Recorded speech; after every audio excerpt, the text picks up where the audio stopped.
안녕하세요. 여러분의 출근길 파트너 라디오 동서남북 김서영입니다.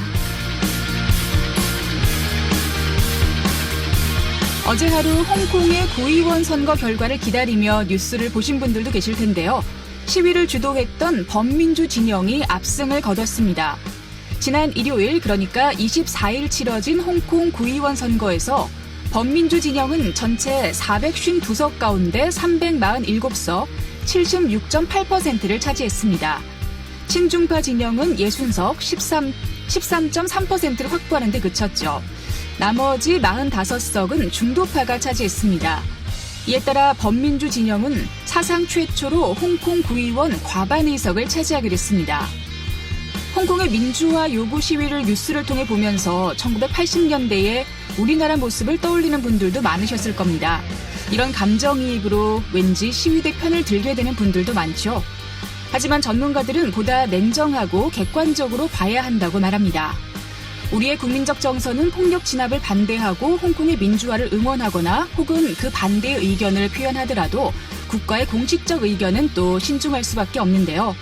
홍콩의 민주화 요구 시위가 민주적 절차에 따라 합리적으로 해결되길 바랍니다.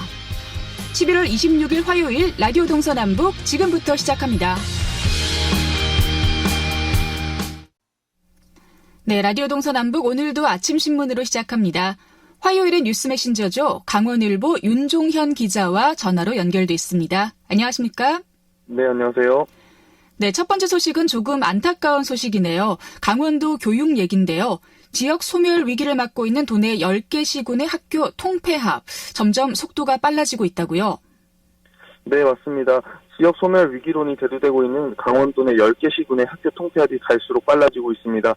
특히나 마을 학교는 교육뿐만 아니라 마을 공동체의 생태계를 조성하는 곳이고 마을의 공교육 부재는 곧 지역 공동체의 존립과도 직결되는 중대한 사안이기 때문에 특단의 대책이 시급한 상황입니다. 우선 한국교육개발원은 올해 발표한 학생 수 감소에 따른 농촌교육 실태 및 대응 방안 연구를 통해서 도내 영월과 고성, 삼척, 양양, 정선, 그리고 양구, 인제, 철원, 홍천, 횡성 등 10개 지자체를 학생 수 감소 지역으로 분류했습니다. 이에 강원도교육청은 내년 이들 지역에서 초등학교 19곳, 중학교 8곳, 고등학교 3곳 등 총 30곳을 통폐합할 계획입니다. 네, 지역별로도 학생과 학교 수 감소 수준이 다를 텐데 특히 영월군이 좀 상황이 심각한가 봐요? 네, 맞습니다. 영월군은 도내에서 유일하게 인구와 학생 및 학교 수 감소 심각 지역으로 분류가 됐습니다. 이로 인해 영월군에서는 내년 들어 초등학교 분교장 3곳, 중학교 2곳, 고등학교 1곳 등 총 6곳이 통폐합 대상에 속하게 됐습니다. 또 학생 수 감소 심각 지역인 고성군은 초교 분교장 1곳이, 삼척시는 초등학교 2곳, 중학교 4곳, 고등학교 1곳 등 7곳이 내년 들어 사라지게 됩니다. 이 밖에도 양양군 초등학교 5곳과 정선군 초등학교 분교장 1곳, 고등학교 1곳이 올해를 끝으로 통폐합이 됩니다. 또 학생 및 학교 수 감소 완만 지역으로 분류된 홍천군을 비롯해 청안군, 인제군, 횡성군 등 4개 군에서도 총 7개 분교가 내년에 통합될 예정이고요. 양구군의 경우에는 2022년 중학교 1곳이 통폐합 대상으로 뽑혔습니다. 네, 이미 2017년부터 올해까지 도내에서 통폐합된 학교 수가 18곳에 달한다고 하는데요. 앞으로 더 큰 규모로 통폐합이 진행되면 학생 수도 많이 줄어들겠네요. 네, 맞습니다. 이미 2017년부터 올해까지만 도내에서 통폐합된 학교는 총 18곳인데요. 이 중 이번 소멸 위기 지역으로 분류된 도내 10개 시군에서만 벌써 16곳이 통폐합된 만큼 향후 통폐합은 지역사회에 더 큰 타격을 줄 것으로 전망이 됩니다. 또 자연스럽게 학생 수 역시 동반 감소할 것으로 예상이 되는데요.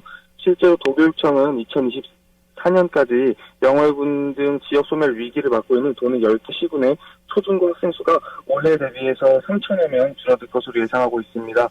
이종주 도의회 교육위원장은 이와 관련해서 학교가 사라지면 생산 가능 인구도 줄게 되고 이는 지역의 성장 둔화와 직결되는 만큼 절대로 방치해서는 안 된다며 앞서 비슷한 상황을 겪은 독일과 프랑스 등 선진국의 위기 극복 사례를 세밀하게 살펴보고 최우선 과제로 삼아 대응책을 마련해야 한다고 말했습니다. 네.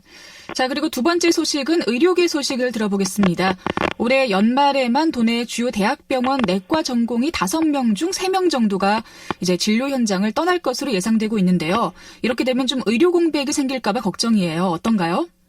네, 맞습니다. 도내 내과 전공의들의 부재가 심각한 문제로 떠오르고 있습니다. 실제로 최근 강원일보가 내과를 운영하고 있는 도내 모든 대학병원을 상대로 전수조사를 실시한 결과 다음 달인 12월부터 내년 1월까지 도내 내과 전공의 65명 중 38명이 병동을 비우게 됩니다.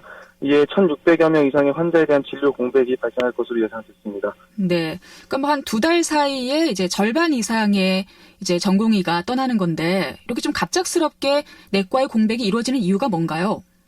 네, 우선 2017년도 도입된 내과 전공의 3년 수련제도에 따른 수료생이 올해 처음으로 배출되면서 3년에서 4년차 전공의들이 한꺼번에 전문의 자격 시험을 위한 준비에 들어가기 때문으로 파악이 됩니다.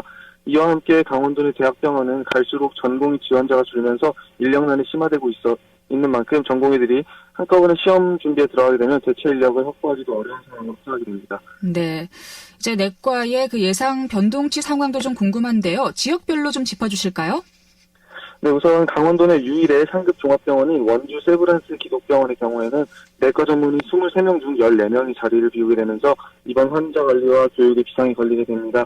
또 강릉 아산병원은 17명 중 10명이 전문의 시험에 들어가게 되고 단 7명으로 병동을 운영해야 되는 상황이 됐습니다. 춘천 성심병원에서는 전체 인원의 60%가량이 빠져나가 인력 수급이 절실할 것으로 보이고요.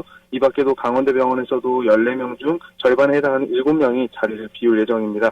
이 같은 상황에 전공의와 병원 관계자들은 유사한 일이 앞으로 매번 반복될 수 있는 만큼 인력 수급을 위한 장기적인 대책 마련을 촉구하고 있는데요. 이와 관련해 박지영 대한 전공의 협의회장은 일선에서는 올해 그 달만 버티면 되는 일시적인 문제라고 하지만 인력 자체가 줄면서 매년 비슷한 시기에 반복될 수밖에 없는 문제라고 지적했습니다.